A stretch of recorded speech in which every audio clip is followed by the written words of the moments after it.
Está no ar o Conexão Pinheiro, o seu telejornal semanal. Vamos aos destaques desta edição. O preparo dos universitários para o mercado de trabalho. Setembro Amarelo. Saiba mais sobre a campanha de prevenção ao suicídio. Os malefícios da atividade física sem supervisão médica. Rugby em cadeiras de rodas. Culinária, cultura e curiosidades.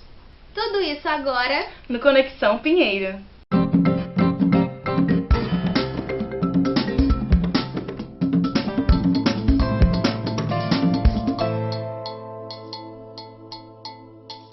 A faculdade é o lugar onde, além de aprender, o aluno também se prepara para o mercado de trabalho. Ou pelo menos, é como deveria ser, como conta a reportagem de Fernando Henrique Marins. Em um cenário de mais de 13 milhões de desempregados, os universitários veem seus sonhos de construir uma carreira sólida cada vez mais longe.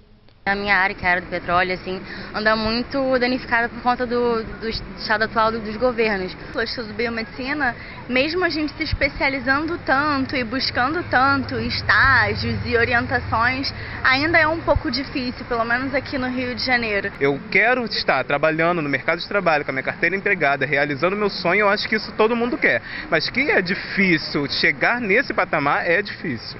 Além da falta de emprego no país, outro fator que influencia é a falta de percepção. Muitos alunos usam os números do desemprego como desculpa por não conquistar sua vaga. A dedicação e utilização de todos os recursos oferecidos pela faculdade podem ser determinantes para o futuro profissional, como conta o professor de jornalismo Gutenberg Barbosa. Há alunos e alunos, evidentemente. Haverá alunos que absorverão tudo daquela faculdade. Todos os momentos de laboratório, estúdio, o professor pede um trabalho, ele faz com o maior capricho, porque ele sabe que o mercado está cada vez mais seletivo. O Matheus, que não é bobo nem nada, estuda comunicação social e sempre se encantou por rádio, antes mesmo de começar a cursar o ensino superior. Hoje ele está no 4º período e já desenvolve suas habilidades com um programa sobre música na rádio da faculdade. Quando me inscrevi na faculdade, eu aproveitei e vi que tinha 2 estudos de rádio, televisão. Aí, como eu gosto muito de rádio, eu achei essa oportunidade de estar aqui cada vez mais pronto para o mercado de trabalho. De acordo com o IBGE, 3,16 milhões de pessoas estão procurando emprego há mais de 2 anos. Este é o maior número já registrado pela pesquisa desde 2012. Mesmo com números assustadores, o universitário não pode desanimar. Sempre pensamento positivo, a gente tem que ter, a gente vai conseguir sim. No mês de julho, a Prefeitura do Rio sancionou uma lei que proíbe o uso de canudos de plástico por bares e restaurantes. Mas de acordo com a Mercy for Animals, uma ONG que protege os animais, os canudos de plástico são um grande problema, mas não são os maiores vilões para a vida marinha. A organização cita um estudo feito pela Ocean Clean Up, uma fundação que desenvolve tecnologias para diminuir a poluição plástica dos oceanos, e fala que a Ilha de Lixo do Pacífico, um gigante aglomerado que acumula quase 80 mil toneladas de plástico e tem quase 2 vezes a área da França, é formada em 46% por redes de pescas perdidas ou jogadas fora de propósito. De acordo com a World Animal Protection, por ano são despejadas 640 toneladas de material de pesca, sendo as redes de plástico a maior parte. Estima-se que mais de 130 animais como focas, tartarugas e baleias sejam mortos por essas redes todos os anos. A Mercy for Animals está em campanha para tentar contornar o problema, conscientizando a população para uma mudança de hábitos alimentares e tornar a indústria de pesca menos violenta. De acordo com a Organização Mundial de Saúde, a cada 45 minutos, um brasileiro tira a própria vida. E o Setembro Amarelo é uma campanha de prevenção ao suicídio. Hoje estamos aqui com a Patrícia Fanteza, que é voluntária no Centro de Valorização à Vida, o CVV. Seja bem-vinda, Patrícia. Obrigada. Como foi essa ideia do CVV de criar o movimento Setembro Amarelo? Setembro Amarelo é um movimento feito justamente para trazer informação a respeito da prevenção do suicídio e não foi criada só pelo CVV, ela foi uma parceria, ela foi criada em conjunto com o Conselho de Medicina, com também o Conselho de Psiquiatria e o CVV, né? E eles seguem uma tendência mundial que é a iluminação de prédios públicos, uma cor amarela, a fim de chamar a atenção da população para a importância mesmo da prevenção do suicídio. Entendi. E como essa ajuda psicológica e ajuda familiar, ela pode evitar o suicídio, evitar uma atitude suicida? Bom, nós entendemos que todos nós precisamos de aceitação, todos nós precisamos falar e ser ouvidos, né? Isso faz parte da nossa natureza humana. Então nós percebemos que quanto mais as pessoas melhoram a sua comunicação, a sua forma de lidar umas com as outras, né, dentro de uma proposta de acolhimento, isso tende a facilitar essa comunicação. E aí, claro, né, pessoas que realmente se sentem bem pelo que elas são, aceitas como são, né, num ambiente onde elas possam se expressar com aquilo que elas sentem, a gente entende que essa é uma boa forma de prevenção. E geralmente é transmitida uma imagem introspectiva, mais fechada, de alguém que pode ter uma atitude suicida. E quais são essas atitudes que a gente pode identificar quando não foi esse o caso? Primeiro, a gente tem que romper os estereótipos e os tabus, né? E eu acho que a campanha vem justamente para que a gente possa romper com esses tabus. Não existe um perfil para que a gente possa dizer assim, essa pessoa aqui, ela se enquadra num perfil de uma pessoa que pode vir a tirar a própria vida, né? Primeiro que o suicídio é um fenômeno extremamente complexo, é uma junção de muitos fatores, mas tem algumas coisas que a gente pode observar, né? Às vezes o isolamento social, pessoas que começam a perder prazer nas atividades que antes manifestavam prazer, pessoas que de alguma maneira vivenciam processos de perdas ou de tristeza profunda, são alguns sinais para a gente começar a observar um pouquinho e perceber que aquela pessoa pode estar em sofrimento. Agora é importante a gente não estigmatizar, porque hoje se associa muito, a gente ouve falar muito a questão da depressão. Só que como se depressão fosse obrigatoriamente culminar em suicídio, isso não é a realidade, né? Depressão, em primeiro lugar, é uma doença, e como doença a gente tem que entender que os profissionais da saúde devem ser contatados, né? Deveria ser um pouquinho mais tranquilo ter essa preocupação com a saúde mental da mesma maneira como a gente tem com outras áreas do corpo, e a gente muitas vezes tem aquele preconceito, né, ainda, psicólogo, não vou ao psicólogo porque é coisa ainda de maluco, não vou procurar um psiquiatra. E na verdade são os profissionais adequados para tratarem a saúde mental, né? Então a gente deveria ter isso de uma maneira um pouco mais tranquila, um pouco mais fluida, para realmente perceber assim, olha, eu não estou bem, né? Os altos e baixos, eles fazem parte da vida. Então quando a gente começa a perceber, tem alguma coisa comigo que não está legal, emocionalmente, eu não estou dando conta sozinho, isso é natural.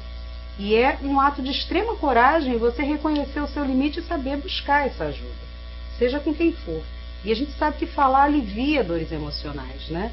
A gente poder expressar de verdade aquilo que a gente sente, não ficar travando aquilo, guardando só pra gente, isso é muito importante, né? Às vezes só o fato da gente verbalizar, a gente já para ouvir e já percebe, opa, peraí, não é bem assim como eu mesmo estou colocando peso tão grande. Ou enfim, se permitir sentir o que sente, mas com certeza buscando a ajuda correta, né? E principalmente tendo a certeza de que a pessoa não precisa sofrer sozinha. Ela pode encontrar ao redor pessoas, amigas, pode encontrar lugares como o próprio CVV e principalmente, quando a gente fala em relação à saúde mental, procurar os profissionais de saúde, que são os profissionais adequados a isso. E caso alguém que esteja assistindo a gente agora identifique uma atitude, assim, como pode proceder? Dentro daquilo que nós acreditamos, quando a gente percebe que alguém pode estar num processo de sofrimento emocional, né, que alguma coisa, a gente percebe muitas vezes, né, que alguma coisa não está bem com a pessoa, se colocar disponível, sabe, se colocar ao lado, perguntar se há alguma coisa que você possa fazer para ajudar, né, que você se importa realmente com a pessoa, deixar a pessoa falar sem julgar, sem emitir uma opinião, né, sem dizer à pessoa se o que ela pode sentir, se é certo ou se é errado, como se ela não tivesse o direito de sentir o que sente, né? Então só o fato de acolher, até para que possa ajudar realmente, levar, ir junto, se for o caso, né, se houver essa necessidade, e poder levar um profissional de saúde, enfim, é uma forma de ajudar. O que a gente percebe é que cada vez mais as pessoas sentem essa falta e essa necessidade de acolhimento. E essa necessidade de que os seus sentimentos sejam respeitados, né? É muito ruim quando a gente vai falar com uma pessoa que tenta direcionar, que tenta dar um conselho, que às vezes não é aquilo que a gente pediu, né? Que diz, mas que besteira, você não pode se sentir assim, ou então você tem tudo, por que você está assim? Tanta gente não tem nada. Isso é muito ruim de se ouvir quando a gente está sofrendo, né? Às vezes a gente quer alguém que só fique ao lado. Não precisa às vezes nem falar nada, mas só o fato de respeitar o que a gente está sentindo já é uma grande ajuda. Então tá bom, Patrícia, muito obrigada pela sua participação. O Centro de Valorização à Vida oferece apoio emocional gratuito pelo chat, e-mail ou telefone. Ligue 188 ou entre pelo site www.cvv.org.br. E no próximo bloco, as dicas culturais para o fim de semana. E vamos conhecer o único time do Rio de Janeiro de rugby em cadeiras de rodas. O Conexão Pinheiro volta já.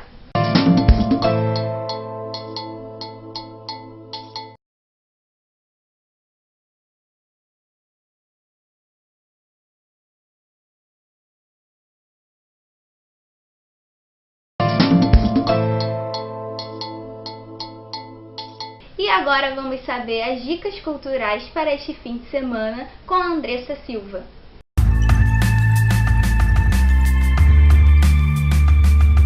Na agenda cultural de hoje, teremos atrações para todos os gostos.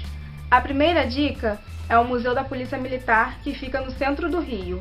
Ele tem um grande acervo com objetos de quase 200 anos. São peças usadas pela própria guarda da família real portuguesa, antes mesmo da criação da Polícia Militar. O museu funciona de 9 da manhã às 5 da tarde, de terça a sexta-feira, e a entrada é gratuita. E para quem quer dar boas risadas, os barbichas voltam à cidade do Rio com o espetáculo O Improvável, um espetáculo humorístico baseado no improviso dos atores e na participação do público.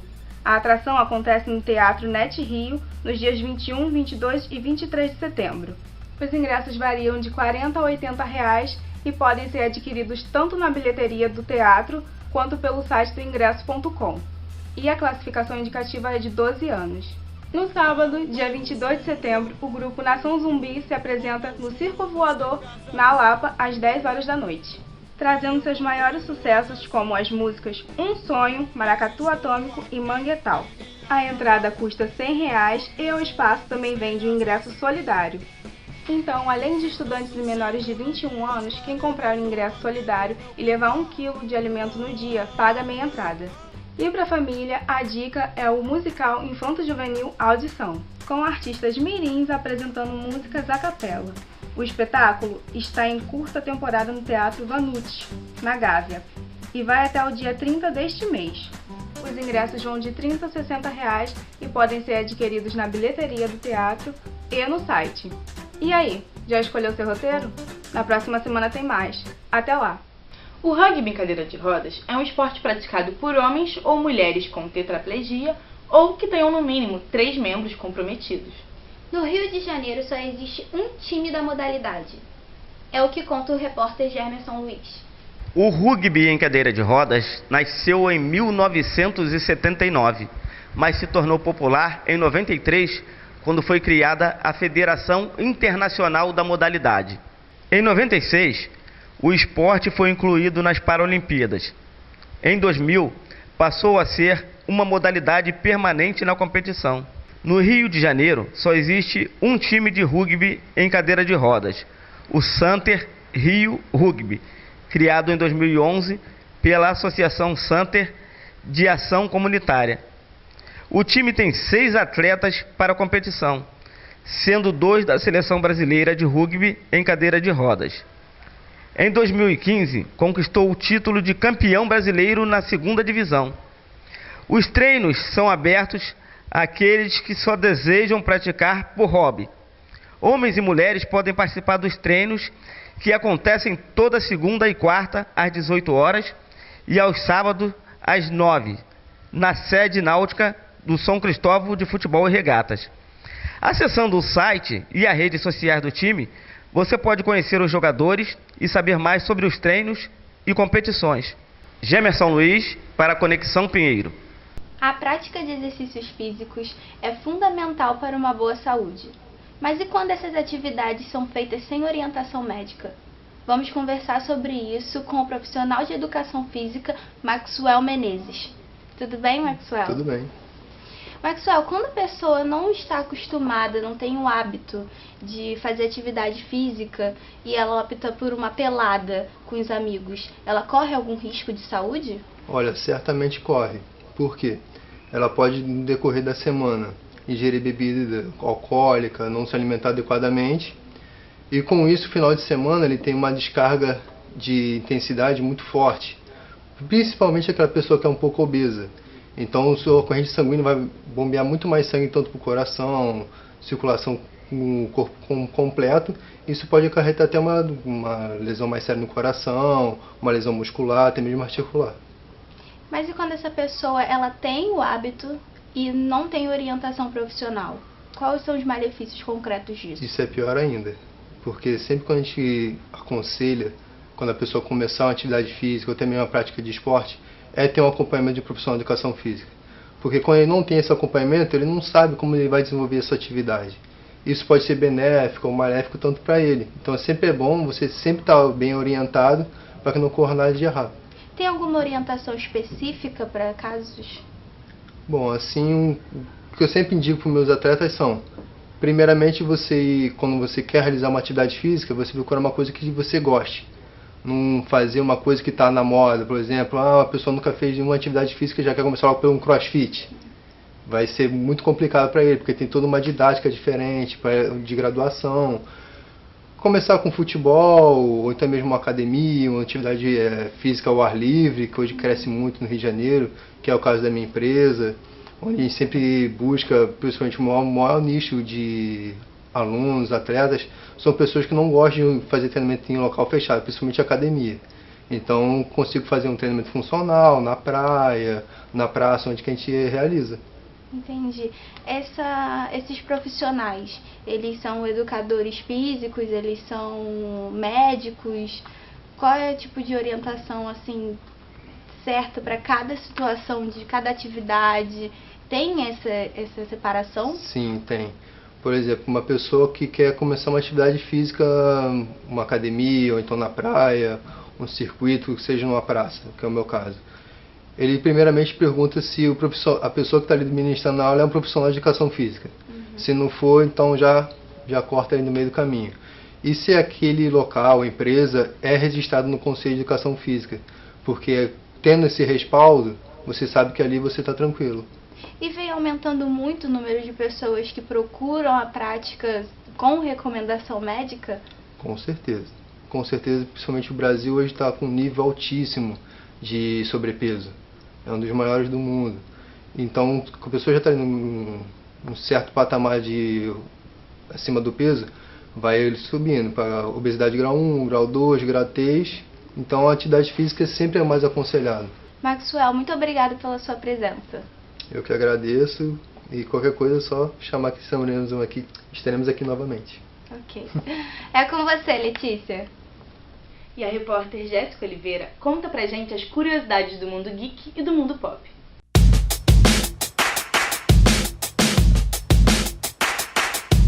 Nesse mês, comemora-se 36 anos do primeiro show da banda Legião Urbana. O show foi realizado na Arena Rodeio, do Parque das Exposições de Patos de Minas, em Minas Gerais, no festival Rock no Parque. A banda, antes se chamava Aborto Elétrico, decidiu mudar o nome um pouco antes do festival em Minas. Com um repertório cheio de músicas polêmicas e ácidas, a banda deu o que falar na época, onde o Brasil ainda estava sob regime militar. Uma dessas músicas era Que País é Esse?, que depois virou o hit da banda. Não é de hoje que as animações tentam passar mensagens e informações às crianças e adolescentes através de cada episódio. E hoje vamos falar sobre um estudo feito pela Associação Médica do Canadá, onde eles apresentam os personagens do famoso desenho Ursinho Pooh como representação de cada tipo de transtorno mental. O Ursinho Pooh, por exemplo, representa o déficit de atenção e a hiperatividade. Já o Leitão representa a ansiedade. O Ió, ou Bisonho, representa a depressão. O Tigrão, a hiperatividade. O Guru, o autismo. A Can, a fobia social. A Bel, o toque, o transtorno obsessivo-compulsivo. E o Cristóvão, a esquizofrenia. Vai ser difícil não reparar nisso na próxima vez que você assistir o desenho, não é? E o Mundo Geek fica por aqui. Até a próxima! Ainda hoje, a chegada da Estação das Flores. E o chefe Ezequiel traz a receita da batata recheada. A gente volta já.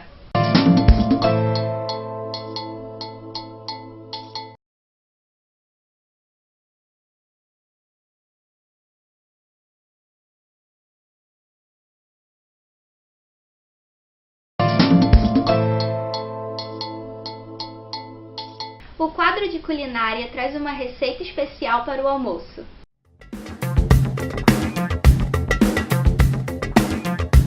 Olá pessoal, hoje o chefe Ezequiel trouxe uma receita tão simples quanto deliciosa, a batata recheada com sardinha. Vamos aos trabalhos. Ingredientes: você vai precisar de 200 gramas de sardinha, 3 batatas, 2 tomates, 2 cebolas, salsa, queijo parmesão e pimenta do reino. Coloque a batata com casca para cozinhar por 5 minutos em fogo médio. Pode começar a picar as cebolas e a salsa, mas antes de picar os tomates, dica do chefe: espete o tomate com um garfo e aproxime do fogo. Assim, a casca, que não é bacana quando aquecida, sai praticamente sozinha. Retire as sementes, pique o tomate e agora sim, frite os ingredientes em fogo baixo, adicionando pimenta do reino a gosto. Corte todas as batatas cozidas no meio e cave-as formando uma tigela para poder recheá-las. Misture a cebola, o tomate, a salsa e a sardinha com o miolo da batata e o recheio está pronto. Preencha as batatas, cubra com o queijo parmesão e coloque no micro-ondas por 1 minuto. Está pronta a nossa batata recheada. Rende 3 porções, bom apetite! Setembro é o mês que nos despedimos do inverno e damos boas-vindas às flores. Os jardins mais bonitos. As ruas mais coloridas. Isso, com a chegada da primavera. E a repórter Jéssica Oliveira conta mais pra gente sobre essa estação do ano. A estação das flores, a primavera, começa no dia 23 de setembro, no hemisfério sul. E além de toda a beleza trazida pela estação, vem com ela a volta das chuvas na maioria das regiões do Brasil. A chuva começa a se espalhar no sudeste e centro-oeste, quando, no mês de outubro, ela volta a ganhar força. Este ano temos o El Niño, uma anomalia climática que vai variar a intensidade das temperaturas em todo o hemisfério, e isso vai reforçar as chuvas nesse período, principalmente na região sul do Brasil. Já nas outras áreas do país, também pode chover, mas como pancadas, no fim da tarde, ou seja, durante o dia o tempo esquenta e depois vem a chuva. Na metade norte do país, a temperatura fica acima da média, e na região sul, com as chuvas em maior quantidade, o tempo fica abaixo da média. Então, fique atento e não tire da bolsa o seu casaco e o guarda-chuva. Jéssica Oliveira, para o Conexão Pinheiro. E esse foi Conexão Pinheiro. Se quiser rever este ou outros programas, é só acessar o canal do YouTube do Colégio Pinheiro Guimarães. Até a próxima semana. Tchau, tchau.